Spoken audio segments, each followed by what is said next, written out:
আসসালামু আলাইকুম। আশা করছি সবাই ভালো আছেন। আজকে একটা ফাংশন নিয়ে আলোচনা করব, সাম সাবস্টিটিউট। এই সাবস্টিটিউট ফাংশনটার মাধ্যমে আমরা খুব সহজে কিছু ক্যালকুলেশন করতে পারি।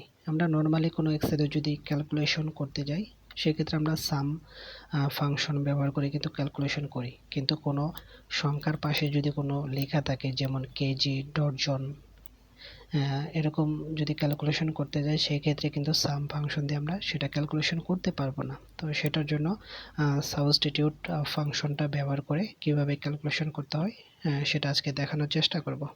তবে চলুন শুরু করা যাক। প্রথমে আমার কাছে একটা র ডাটা আছে। র ডাটা থেকে প্রথমে আমি কিছু অ্যামাউন্ট টাইপ করেছি। এখানে আমরা নর্মালি যদি যোগ করতে চাই, সেক্ষেত্রে SUM সাম ফাংশনটা আমরা ব্যবহার করব। তারপরে রেঞ্জটাকে সিলেক্ট করে এন্টার দিলে অটোমেটিকভাবে এটা ক্যালকুলেশন রেজাল্ট চলে আসলো। আচ্ছা, এখন যদি আমার কোনো সংখ্যা আমি টাইপ করি এখানে, যেমন 50 কেজি, 55 কেজি, তো এটাকে ক্যালকুলেশন কিন্তু আমরা সাম দিয়ে করতে পারবো না। তো এটার জন্য আমরা সাবস্টিটিউট ফাংশনটা ব্যবহার করে ইজিলি ক্যালকুলেশন করতে পারি। তো প্রথমে আমরা সিলেক্ট করলাম সেলটাকে, ইকুয়াল দিলাম সাম, তারপর ট্যাব মেনু থেকে সাম ফাংশনটাকে সিলেক্ট করলাম, তারপরে সাবস্টিটিউট টাইপ করব, SUBS লিখলেই নিচে পপ আপ মেনু হিসেবে সাবস্টিটিউট হিসেবে দেখাবে। আমরা ট্যাব মেনু থেকে সূত্রটাকে সিলেক্ট করব, সাবস্টিটিউট সূত্রটাকে সিলেক্ট করার পর এখানে দেখেন প্রথমে কি চেয়েছে, টেক্সট হিসেবে।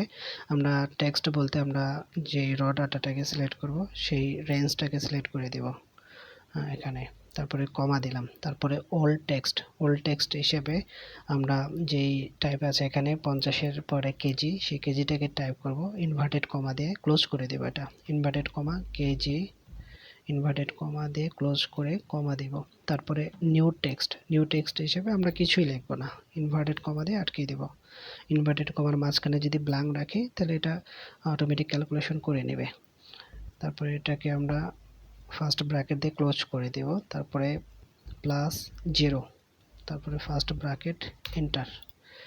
দেখেন খুব সহজে আমরা এখানে ক্যালকুলেশন কিন্তু অটোমেটিকভাবে চলে আসলো। তার মানে সাবস্টিটিউট এই ফাংশনটা ব্যবহার করে আমরা সংখ্যার পাশে যদি কোনো কেজি বা ডজন লেখা থাকে, সেটাকে আমরা ক্যালকুলেশন ইজিলি করতে পারি। তো এখানে আরেকটা আছে, আমার ডজন আছে। তো ডজন ক্যালকুলেশন ঠিক একইভাবে আমরা এই সূত্রটা ব্যবহার করব, ইকুয়াল সাম, ট্যাব মেনু থেকে ফাংশনটাকে সিলেক্ট করলাম, তারপরে সাবস্টিটিউট, তারপরে এসে আমরা রেঞ্জটাকে দেব, তারপরে কমা, তারপরে ওল্ড টেক্সট হিসেবে আমরা ডিজেড ডজনটাকে ইনভার্টেড কমা দিয়ে ক্লোজ করে দেব। তারপরে ইনভার্টেড কমা মাঝখানে ব্ল্যাঙ্ক রাখবো, ইনভার্টেড কমা দিয়ে সেটাকে ফার্স্ট ব্র্যাকেট দিয়ে ক্লোজ করে দেব। তারপরে +0, তারপরে ফার্স্ট ব্র্যাকেট দিলাম, তারপরে এন্টার ক্লিক করব। দেখেন এখানে সরাসরি কিন্তু চলে এসেছে। তো এইভাবে কিন্তু আমরা খুব সহজে সাবস্টিটিউট ফাংশনটা ব্যবহার করে আমরা ক্যালকুলেশন করতে পারি। তো এটাকে আরেকভাবে আমরা করতে পারি। আমি যদি মনে করি এখানে আমি সংখ্যা টাইপ করব, সংখ্যার পাশে অটোমেটিক কেজি চলে আসবে অথবা ডজন চলে আসবে, সেটাও করতে পারি। সেটার জন্য আমি কি করব, এই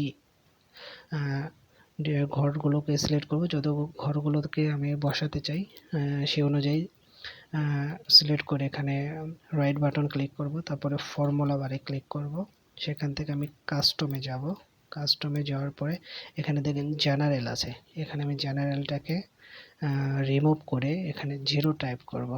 0 দেওয়ার পরে এখানে ইনভার্টেড কমা দেব, কেজি, তারপর আবার ইনভার্টেড কমা দিয়ে এটাকে ক্লোজ করে দেব। ক্লোজ করে আমরা ওকে দেব। এখানে এখানে কেজি দিলাম বলতে 0 দিলাম, এই কারণে 0 থেকে সংখ্যা শুরু হয়। এখানে আমরা যেই কোনো সংখ্যা বসাবো, তার পরবর্তীতে অটোমেটিকভাবে সে কেজি হিসেবে এটাকে কাউন্ট করবে।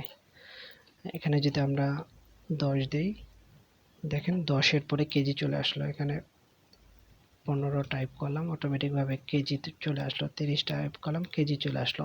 তো এখানে যদি আমরা এটাকে ক্যালকুলেশন করি সাম দিয়ে, সাম রেঞ্জটাকে আমরা সিলেক্ট করলাম, তারপরে ব্র্যাকেট দিলাম, এন্টার দিলাম।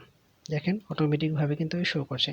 এখানে কেজির পরিবর্তে আমরা যেটা টাইপ করব সেটাই এখানে টাইপ করবে। যেমন এখানে যদি রাইট বাটন আমরা ক্লিক করি, ক্লিক করে ফর্মুলা ওয়ালে ক্লিক করে কাস্টম অপশনটাকে সিলেক্ট করব। তারপরে এখানে যদি আমরা কেজির পরিবর্তে ডজন টাইপ করি, পিজেড ডজন টাইপ করে ওকে দিলে এখানে ডজন শো করবে। তার মানে এখানে আমরা যেই সংখ্যা দিতে চাই, যেই কোনো নাম দিতে চাই, এখানে সেটাই শো করবে যেটা দেব। তো এইভাবে কিন্তু আমরা খুব সহজে সাবস্টিটিউট ফাংশনগুলো ব্যবহার করে আমরা এই কাজগুলো করতে পারি। তো আশা করছি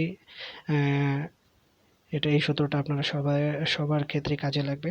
আর অবশ্যই আমার চ্যানেলটাকে সাবস্ক্রাইব করবেন, বেশি বেশি লাইক এবং শেয়ার করবেন। পরবর্তীতে আরও নতুন কোনো ভিডিও নিয়ে আবার হাজির হব। সে পর্যন্ত সবাই ভালো থাকবেন। ধন্যবাদ সবাইকে।